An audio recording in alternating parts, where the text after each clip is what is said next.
Pemirsa, Car Free Day di lapangan Renon Denpasar tak hanya menjadi ajang olahraga dan rekreasi masyarakat, namun juga diramaikan oleh berbagai kuliner khas Nusantara.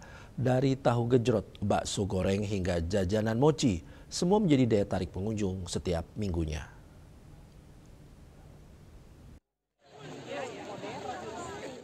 Setiap minggu pagi area Car Free Day di lapangan Renon selalu ramai dipadati warga yang berolahraga sekaligus berburu kuliner.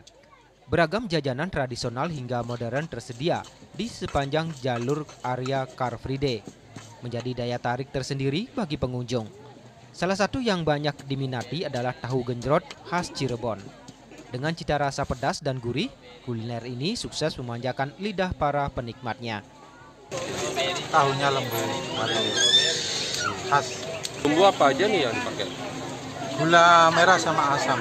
Asin. Ini cuma bawang merah cabai itu aja. Bawangnya ya satu porsi cukup satu. Beberapa pembeli mengaku tahu genjrot merupakan jajanan kesukaan dengan cita rasa asam manis. Mbak, memang suka dengan tahu genjrot? Suka, Alasannya? tapi udah lama aku gak ketemu bapak ini. Suka ini aja, tahunya aja. Tahu gejrotnya bapaknya. Dulu tuh kecil suka makan sih karena papa saya beliin. Suka karena rasanya agak asam-asam manis gitu. Iya kan? Nah. Selain tahu genjrot, bakso goreng juga menjadi favorit anak-anak dan keluarga. Disajikan hangat dengan saus pedas manis, jajanan ini selalu laris manis setiap Car Free Day.